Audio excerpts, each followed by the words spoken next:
guess you didn't like my squirrel costume. Whoa! Where did my body go? I don't have any feet. I guess we're doing the news. Today we will be having an assembly to learn more about the dangers of drugs and alcohol, so enjoy your shortened classes. Hey Mia, did you request your letters of recommendation yet? I did, and seniors, make sure you do as well.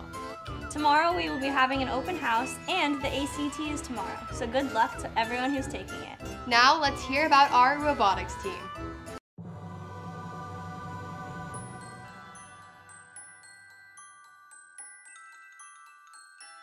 This past Saturday, you guys had your first preseason competition for your robotics team. How does preseason help you prepare for a regular season?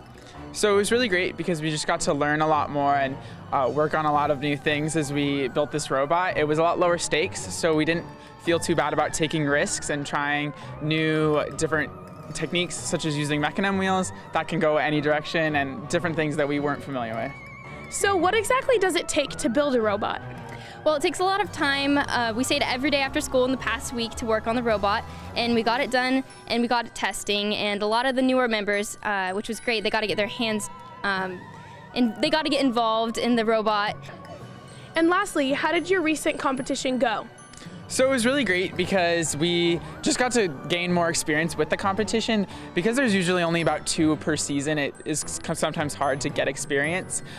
We did okay. Our robot performed its function really well, but we had some hiccups because we didn't have enough time to practice, essentially.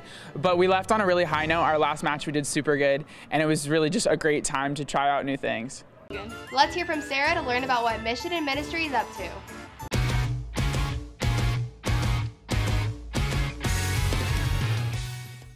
As a school-wide community, this year we are focusing on homelessness as our mission. Now let's go talk to Ms. Wells, Head of Mission and Ministry, to learn more. Can you tell us a little bit more about the students' involvement in the Mission and Ministry program? Yes, this year we have our students being involved in leadership of our interaction with homelessness. And that means they're going to work on different ideas that they've come up with, on ways that we can engage our community here in being involved with the homeless in San Diego, and maybe some long-term options of how we might be involved in helping the homeless and being more educated about what's involved in being homeless and how we can help them. What are some goals in the meetings? So the goals are to really have the students figure out how we want to address homelessness. We want to make sure that we're educating our community about homelessness, and we also want to find some really interesting and different ways that we can be involved with the community.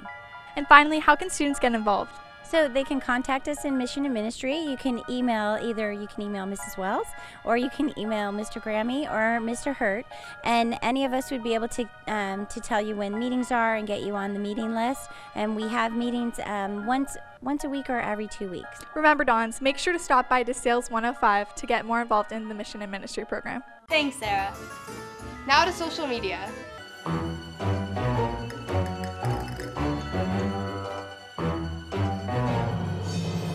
Halloween is next Wednesday. Let's go ask some Dons what they're gonna dress up as. What are you guys gonna be for Halloween? Prisoners. I'm being a baseball player. I'm being a purge person. Skull Trooper. A cat. A hamster. A ferret. I'm gonna be Princess Jasmine.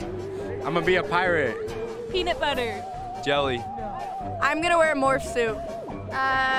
Little Red Riding Hood. Rapunzel from Tangled. Cheerio from Glee. Tebow from iCarly. I'm gonna be Fred from Scooby-Doo. Default skin. Batman. Rick. Morty. I'm gonna be Devin Dye for Halloween. I'm gonna be Jerry. Santa Claus. Matt Goddard. We are having a costume contest. Here are the steps to win. 1. Follow us on Instagram. 2. Add us on Snapchat. And 3. Tag us in your Halloween photo. And you'll win a mystery Halloween prize and a shout out on our Instagram story.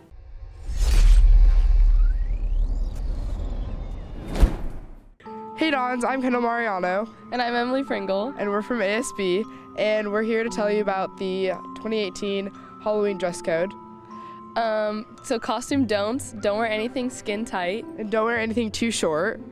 Don't wear anything see-through. And nothing revealing. And make sure you don't bring any weapons to school. Thank you.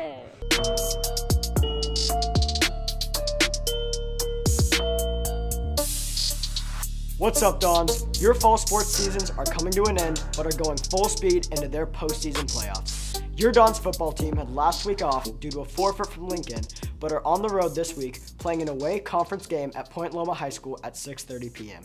The theme is a pink out for breast cancer awareness, so wear pink to show your support for a good cause.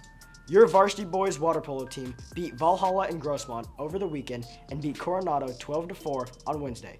Great job, Dons. They are 16-7 and are taking on Vista tonight at 4 p.m. at home. Will got an exclusive interview with the Dons varsity cheer team and their season. Let's take a look. This week's sports report is the cheer team. They practice every week for their competitions in the winter and spring, and they practice for cheering at football games, halftime shows, and school rallies. I was able to interview the cheer team captains for more information. What's up, Dons? It's Will here with the cheer team captains. Your team cheers for football games every week, so how do you guys get ready for them? So normally we practice every week. We practice on Mondays and also before the football games. We warm up our tumbling and stunting and parts of our halftime routine. And we work on anything else that we want to perform in front of the student section and crowd to make sure it's perfect before the game, so that when we start stretching for the game, we're ready to perform everything that we've practiced. This is your 4th year on varsity on the cheer team, so what is your favorite part? My favorite part would have to be the community that they build all throughout the years, and you have big sisters and little sisters, and it's just a really close family that you get to be a part of. So you're one of the captains on the cheer team this year, so what is your role as a captain on the team? So as captains, we set lines, we run practices, we run stretches and warm-ups before the games. We pick what we're going to wear to practices and how we're going to coordinate for the student section each week, and we teach cheers and palm dances. Back to you, Nick. Thanks, guys. Finally, your varsity girls volleyball team are diving headfirst in their playoffs, playing Canyon Crest Academy tomorrow night at 5 p.m. Good luck, Dons. Our team is 26-6 and are ranked 5th in the state, while they are ranked 42nd. Your fall sports are on track for a great season and postseason, so stay tuned for your sports reports right here on CCTV. Over the summer, Jenny DeSantis shadowed in the ER. She observed how the emergency room works and followed different types of doctors in order to experience what working in the ER is like. Today, I spoke with Jenny about her experience. So Jenny, what were some of the specifics of your shadowing in the ER? So I followed an ER doctor, and then I followed 2 neurologists and 1 GI specialist in the OR, and then obviously in the ER. Would you recommend this experience to other students? Yeah, if you're thinking about being in the medical field after college, I would definitely suggest trying to get into like medical internships or volunteer programs, just so that you get your foot in the door, you get some experience. It looks really good on applications. And do you have any interesting or funny stories? Yeah, so this one woman came in, and I don't know what she was in for, but she was convinced that the government was after her for her genealogy, and I promise you they weren't. And so we left her room, and we come back, and she's standing on her gurney trying to take the security cameras out from the ceiling. And she just kept going, "They're after my genealogy, the government, they're after me." Thank you so much, Jenny. Thanks, Marcella. Next Tuesday will be the last drug and alcohol meeting at 6 p.m. Remember, it's very important your parents attend if you'd like to participate in after-school activities and sports. The Diversity and Inclusion group here on campus is creating a mural to display at school. If you're interested in helping, please talk to Ms. Shrimp. And Thursday is Liturgy Day for our All Saints Day Mass. Hope you have a great Halloween weekend. And remember, it's a great day to be a Don.